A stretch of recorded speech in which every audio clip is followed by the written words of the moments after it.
There is a thought that doesn't hurt because it's scary. It hurts because it sounds reasonable. It doesn't arrive like panic or fear. It arrives calmly, almost politely. It feels like insight. You don't remember when it started. You only remember that once it appeared, silence became impossible. The thought doesn't shout. It explains. It tells you what you should have done differently. What this situation really means. What might happen next, if you're not careful. And because it makes sense, you listen. At first, it feels productive. You're not avoiding reality. You're engaging with it. Thinking. Processing. Understanding. That's the trap. People talk to you, and you answer correctly. But something is missing. Your responses are accurate, but delayed. Measured. Filtered. You don't react. You evaluate. And slowly, life becomes something you observe, rather than participate in. The thought tells you this is maturity. Depth. Self-control.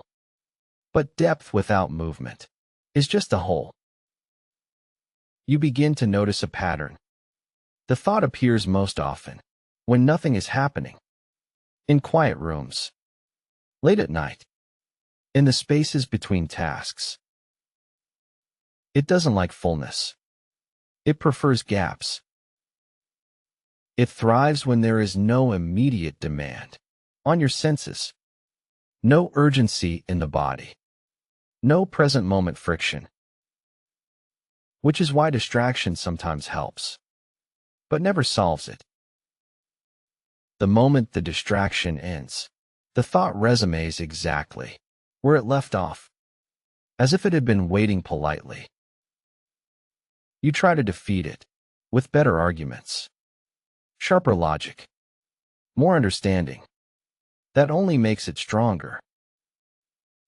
Because the thought is built from your strengths, your intelligence, your ability to connect ideas. It knows every move you'll make before you make it. So eventually, you do what intelligent people always do when something doesn't work. You try harder. You think longer. Go deeper. Push further. And still, nothing changes. Until one day, something subtle happens.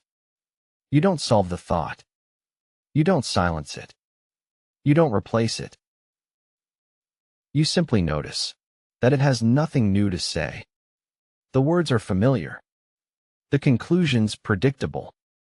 The emotional outcome guaranteed. You realize that, if the thought were useful, it would have finished its job by now. Instead, it keeps circling the same territory, convinced that repetition equals progress. That's when a dangerous question appears. What if I don't need to finish this thought? Not suppress it, not escape it, just not complete it. The mind resists immediately. It says this is avoidance, that this is weakness, that this is unfinished business. But something else speaks too. Quieter, less convincing, more honest. It says, what if nothing bad happens? If you stop, you don't answer the thought. You don't argue with it. You let the sentence trail off, unfinished. And for the first time, the thought doesn't know what to do. The silence that follows isn't dramatic. It doesn't arrive like enlightenment or relief. It feels empty. And that's what makes it uncomfortable. The mind hates unfinished things, open loops, unanswered questions. So it waits, tense, expecting consequences. But nothing happens. The room doesn't collapse. Your life doesn't fall apart. You don't become careless or stupid. You're just here. At first, the silence feels exposed. There's no narrative to hide behind, no internal commentary explaining what this moment means. Just sensation, breath moving in and out, a weight in the chest that had always been there, but was never noticed. A faint hum of existence, without interpretation. The thought will come back, not because you failed, but because that's what thoughts do.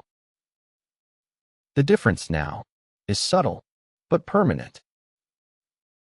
You no longer mistake persistence for importance. You still think.